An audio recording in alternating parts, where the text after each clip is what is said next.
हम बड़ी मेहनत करके आपके लिए हॉरर वीडियो बनाते हैं, लेकिन आप में से ज्यादातर लोगों ने हमारे चैनल को सब्सक्राइब नहीं किया है। अगर हमारी भयानक कहानियां आपके दिल की धड़कनें तेज करती है और आपको रोमांच से भर देती है, तो हमारे चैनल को सब्सक्राइब करना ना भूलें। तो आइए इस डरावने सफर में हमारे साथी बने, सब्सक्राइब करें और हमारी हर नई कहानी का हिस्सा बने। डुमस बीच का खौफनाक रहस्य। गुजरात का डुमस बीच, जहां दिन में सैलानियों का मेला लगा रहता है, वहीं रात होते ही ये जगह एक भयानक सन्नाटे में डूब जाती है। कहते हैं यहाँ की काली रेत में दबी है अनेकों अनसुलझी कहानियां, और रात होते ही यहाँ का हर कण जीवित हो उठता है। क्या आप तैयार हैं सुनने के लिए इस बीच का वो रहस्य जो आपको पूरी रात जगाए रखेगा? डुमस बीच, गुजरात का वो प्रसिद्ध समुद्र तट, जिसकी काली रेत जितनी अनोखी है उतनी ही डरावनी भी। यहाँ की हर लहर के साथ एक कहानी बहती है, एक कहानी जो अधूरी है। ऐसी ही एक कहानी उस रात सामने आई जब राहुल और उसके दोस्त डुमस बीच पर घूमने आए थे। रात का वक्त था, चांदनी रात थी, पर फिर भी एक अजीब सा अंधेरा फैला हुआ था।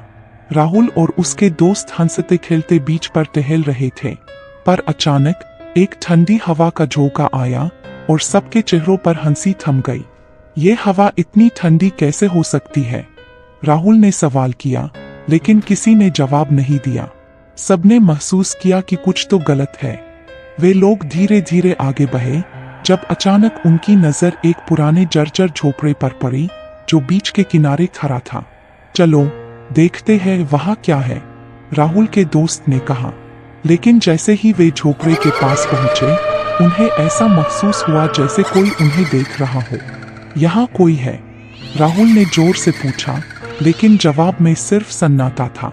झोपड़े के अंदर जाने पर उन्होंने देखा कि वहां किसी का सालों पुराना सामान रखा हुआ था। धूल में ढके हुए कुछ बर्तन, एक पुराना रेडियो और एक टूटी हुई कुर्सी। ये जगह तो बहुत पुरानी लग रही है, उसके दोस्त ने कहा। तभी अचानक रेडियो अपने आप चालू हो गया और उसमें से एक डरावनी आवाज आई, तुम्हें यहाँ नहीं होना चाहिए, यहाँ से चले जाओ। सबने डर से एक दूसरे की तरफ देखा और उनके दिल की धड़कनें तेज हो गई। वे जल्दी से बाहर निकले और तट की तरफ दौड़ पड़े, पर जैसे ही वे बीच पर पहुंचे, उन्होंने देखा कि वहां की रेत में कुछ अजीब सा हो रहा था। रेत अपने आप चल रही थी, जैसे उसमें कोई अदृश्य शक्ति हो। ये क्या हो रहा है? राहुल ने हड़बड़ाते हुए पूछा, पर किसी के पास कोई जवाब नहीं था। तभी एक रहस्यमयी परछाई तट पर दिखाई दी। वो धीरे धीरे उनकी तरफ बढ़ रही थी। सबने उसे देखा, पर कोई हिल भी नहीं पाया।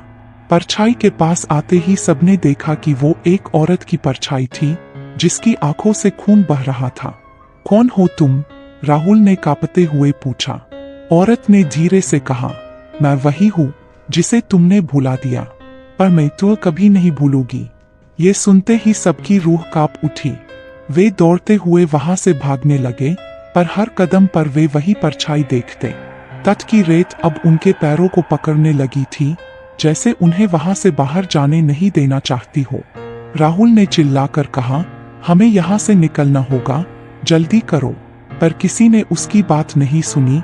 सब डर से स्तब्ध हो चुके थे। आखिरकार किसी तरह वे सब उस भयानक जगह से बाहर निकले और अपनी कार की तरफ भागे। पर जैसे ही उन्होंने कार स्टार्ट की, उन्होंने देखा कि वही परछाई उनके सामने खड़ी थी। तुम्हें यहाँ से कभी जाने नहीं दूंगी, परछाई ने कहा, और उसकी हंसी पूरे आसमान में गूंजने लगी। राहुल ने जोर से चिल्लाया, नहीं, और कार को तेजी से आगे बढ़ा दिया। पर जब वे बीच से दूर निकल आए, तब भी उन्हें लग रहा था कि कोई उनके साथ ही चल रहा है। कार के शीशे में बार बार उस औरत की झलक दिख रही थी। आखिरकार वे अपने घर पहुंच गए, पर उस रात के बाद से वे कभी डुमस बीच का नाम भी नहीं ले पाए। लेकिन क्या वे सचमुच उस औरत से बच पाए, या फिर वो औरत अब भी उनके साथ है, उनके सपनों में, उनकी हकीकत में? और अगर वे फिर कभी उस बीच पर गए तो क्या होगा? क्या वे कभी उस डरावनी रात को भूल पाएंगे?